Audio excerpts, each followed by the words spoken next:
नमस्कार, जय हिंद। 12वां अध्याय लेकर हाजिर हूँ कक्षा 8 का, हमारा संविधान। आज इस रूप में इसलिए लेके आए कि इस अध्याय के अंदर बहुत सारे फैक्ट और कुछ छोड़ने वाली चीज़ है ही नहीं ऐसी फालतू की रामलीला, और कुछ जो है उसको हम हटा देंगे और महत्वपूर्ण जो है वो सारी की सारी चीज़ें आपको मैं बता दूंगा। तो इत्मीनान से सुनते जाइए हमारा संविधान। देखिए, सबसे पहले यहाँ आते हैं कि संविधान क्या है। आप वीडियो को लाइक कर दें और शेयर कर दें सभी को। जिस प्रकार हमें अपने परिवार के संचालन के लिए कुछ नियम और व्यवस्थाओं की आवश्यकता होती है, ज़रूरत होती है, उसी प्रकार किसी देश की शासन व्यवस्था चलाने के लिए नियमों और कार्यविधि की आवश्यकता होती है। और वो सारे के सारे जो नियमावली है, क्या क्या नियम होने चाहिए, कहाँ कैसे क्या होना चाहिए, वो सारे के सारे एक किताब के अंदर लिखे गए हैं, और वही क्या है, संविधान है। ठीक है, आगे देखिए, सीधी सी सटीक जो परिभाषा बनती है, अंडरलाइन किया हुआ सारी चीज़ें अपने। किसी राज्य में शासन व्यक्ति और उनके आपसी संबंधों को निर्देशित करने वाले सभी नियमों और कानूनों का जो संग्रह होता है वो क्या कहलाता है, संविधान। किसी राज्य में शासन व्यक्ति और उनके आपसी रिलेशन को निर्देशित इंडिकेट करने वाले सभी नियमों को और कानूनों का जो संग्रह होता है, कलेक्शन होता है, वो क्या कहलाता है, संविधान कहलाता है। प्राय जो संविधान होते हैं, संविधान दो प्रकार के होते हैं। अब दो कौन कौन से? पहला तो हो गया लिखित संविधान। तो जिस संविधान के प्रावधान लिखित रूप में होते हैं वे लिखित संविधान कहलाते हैं। ये तो सामान्य सी बात है, सबको पता है। लेकिन यहाँ पे ध्यान रखना, जैसे भारत और संयुक्त राज्य अमेरिका का जो संविधान है वो लिखित संविधान है। पूछ लिया जाए संयुक्त राज्य अमेरिका का संविधान लिखित है या मौखिक रूप से परंपरा से ऐसे चला आ रहा है, तो ये आप ध्यान में रखना। ये सवाल कई बार पूछा गया है इस तरीके से बना के। तो भारत और संयुक्त राज्य अमेरिका का संविधान क्या है, लिखित संविधान है। दूसरा है अलिखित। तो जिस संविधान के प्रावधान लिखे नहीं जाते बल्कि परंपराओं के रूप में रहते हैं वो अलिखित कहलाते हैं। जैसे ब्रिटेन का संविधान है जो अलिखित है। ठीक है, अब हम बात करते हैं भारत का संविधान है जो उसका निर्माण की प्रक्रिया, निर्माण कैसे क्या हुआ। तो हमारे संविधान का निर्माण का जो विचार था वो आज़ादी के बाद प्रकट नहीं हुआ, बल्कि आज़ादी के पहले इसकी चर्चा चलने लगी थी।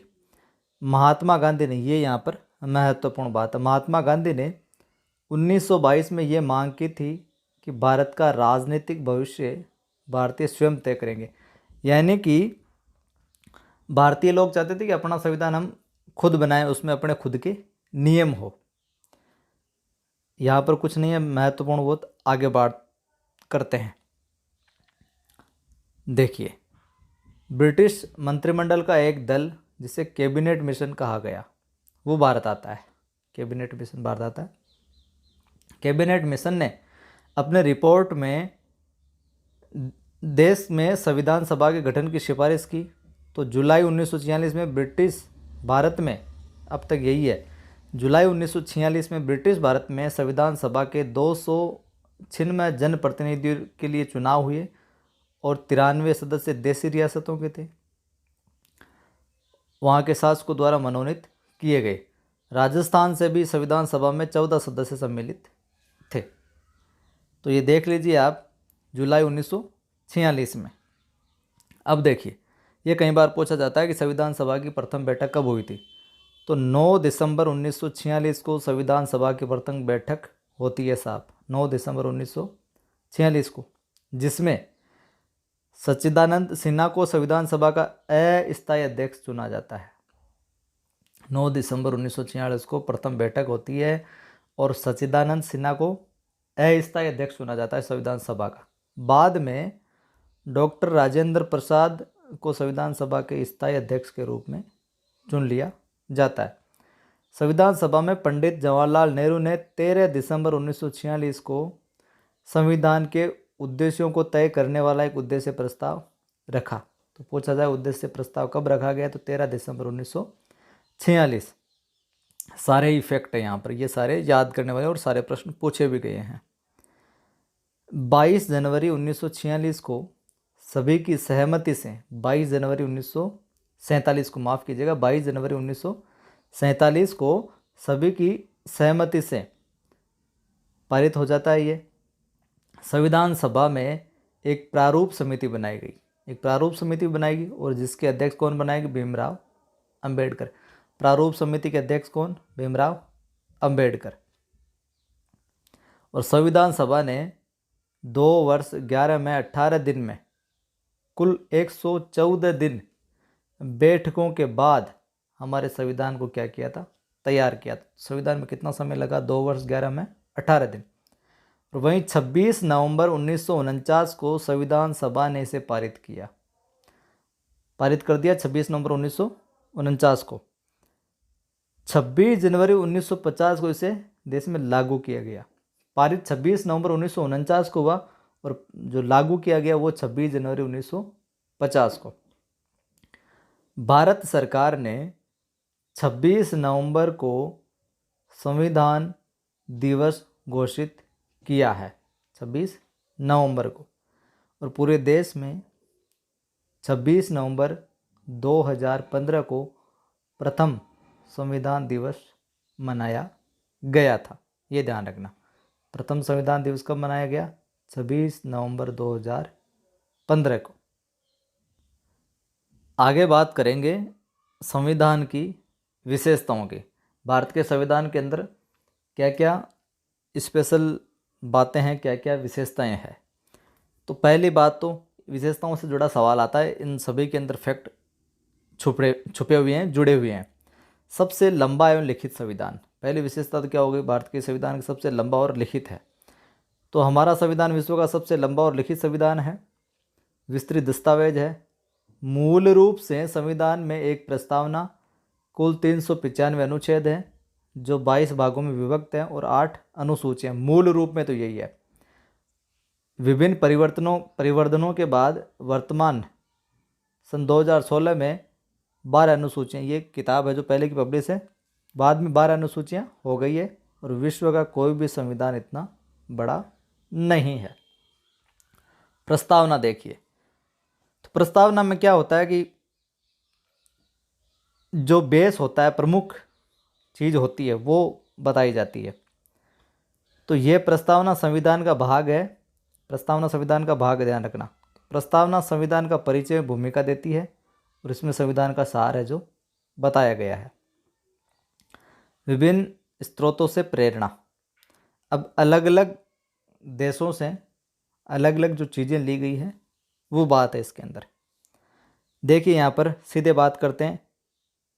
मौलिक अधिकार एवं स्वतंत्र न्यायपालिका की जो अवधारणा है वो संयुक्त राज्य अमेरिका के संविधान से ली गई है, ठीक है। राज्य के जो नीति निर्देशक तत्व है वो आयरलैंड से लिए गए हैं। संसदीय शासन व्यवस्था है वो ब्रिटेन से प्रेरित है यहाँ पर। तो ज़्यादातर तो इधर उधर से ही लपेटा गया है, बस अपने तो यहाँ काम किया गया सही रूप से ढांचे में पिरोने का।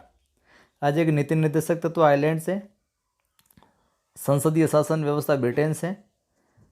अगली जो विशेषता है पंथ निरपेक्षता, तो संविधान में पंथ निरपेक्ष राज्य का आदर्श रखा गया है।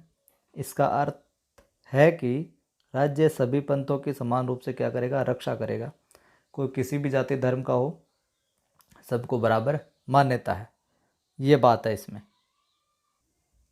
अगली जो विशेषता है वो समाजवाद। समाजवाद से यहाँ तात्पर्य यह है कि संविधान सभी भारतीय नागरिकों के लिए सामाजिक, आर्थिक और राजनीतिक क्षेत्रों में समानता की बात करता है। सभी समाजों को एक्सेप्ट करता है, स्वीकार करता है, ये बात है इसके अंदर प्रमुख रूप से। लोकतांत्रिक गणतंत्र, अगली विशेषता है लोकतांत्रिक गणतंत्र। तो संविधान के अनुसार भारत एक लोकतांत्रिक गणराज्य है। सरकार का चुनाव जनता करती है।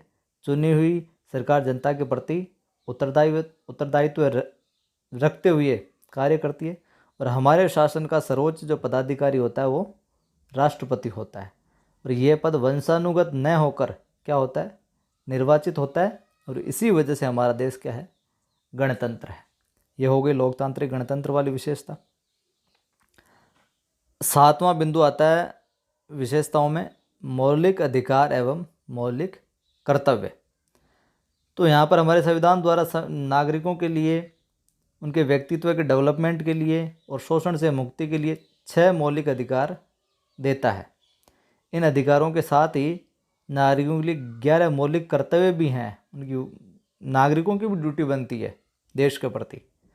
तो 6 तो मौलिक अधिकार हो गए और 11 मौलिक कर्तव्य हो गए, ध्यान में रखना, जिनका नागरिकों से पालन करने की अपेक्षा की गई है। नीति निर्देशक तत्व जो आयरलैंड से लिए गए, अभी हमने ऊपर पढ़ा।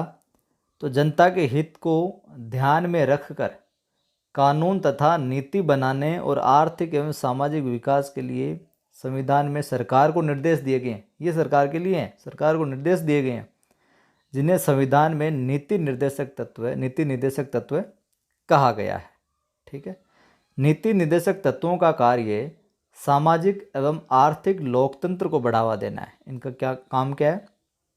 सामाजिक एवं आर्थिक लोकतंत्र को बढ़ावा देना। और इनका उद्देश्य भारत में एक कल्याणकारी राज्य की स्थापना करना। पूछा जा सकता है नीति निर्देशक तत्वों का प्रमुख काम क्या है?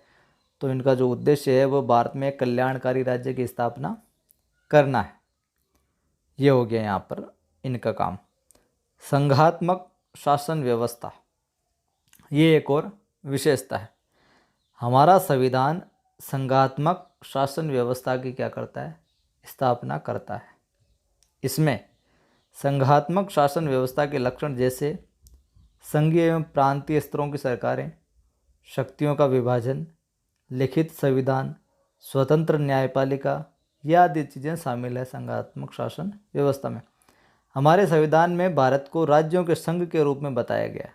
भारत को राज्यों के संघ के रूप में बताया गया, परंतु भारतीय संघ न तो राज्यों के आपसी समझौते का परिणाम है और न ही किसी राज्य को संघ से अलग होने का अधिकार है। राज्यों का संघ बताया गया, लेकिन अलग होने का किसी को कोई अधिकार नहीं है। अगली विशेषता देखते हैं, संसदीय शासन व्यवस्था है अपने यहाँ पर। तो संविधान के द्वारा देश में संसदीय शासन प्रणाली को अपनाया गया है, जिसमें कार्यपालिका विधायिका के प्रति उत्तरदायित्व रहती है। ध्यान में रखना, कार्यपालिका जो होती है वो विधायिका के प्रति उत्तरदायी रहती है। और इस व्यवस्था में राष्ट्रपति जो होता है वो संवैधानिक अध्यक्ष होता है और शासन की वास्तविक शक्तियाँ मंत्रिपरिषद में निहित है।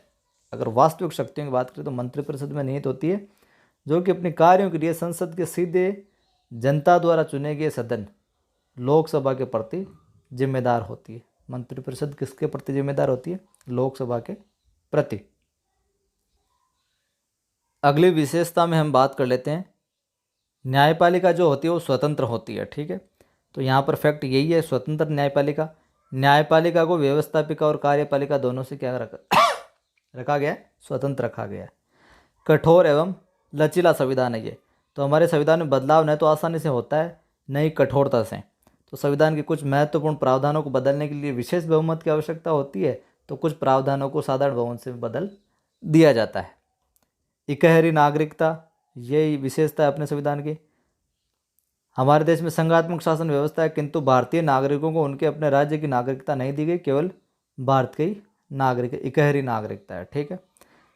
और सार्वभौम वयस्क मताधिकार, हमारे संविधान में 18 वर्ष या उससे अधिक आयु वर्ग के सभी नागरिकों को बिना किसी भेदभाव के क्या मत देने का अधिकार दिया गया है। शब्दावली में देख लेते हैं दो चीज़ें, बाकी हमने देख ही ली। संविधान क्या है? किसी राज्य में शासन, व्यक्ति और उनके आपसी संबंधों को निर्देशित करने वाले कानूनों का क्या है? संग्रह है संविधान। और व्यवस्थापिका क्या है? सरकार का वह अंग जो कानून बनाता है, जैसे कि हमारी संसद। तो जय हिंद। ये इस अध्याय में इस रूप में आपको बताया, क्योंकि सारे ही पंक्तियों में फैक्ट है जो छुपे हुए थे। अच्छा लगा हो तो लाइक कर दें और सभी को शेयर कर दें। पहली बार देख रहे हैं तो सब्सक्राइब करके घंटे के निशान को ज़रूर दबा लें, ताकि वीडियोज़ की सूचना आपको नोटिफिकेशन मिलता रहे।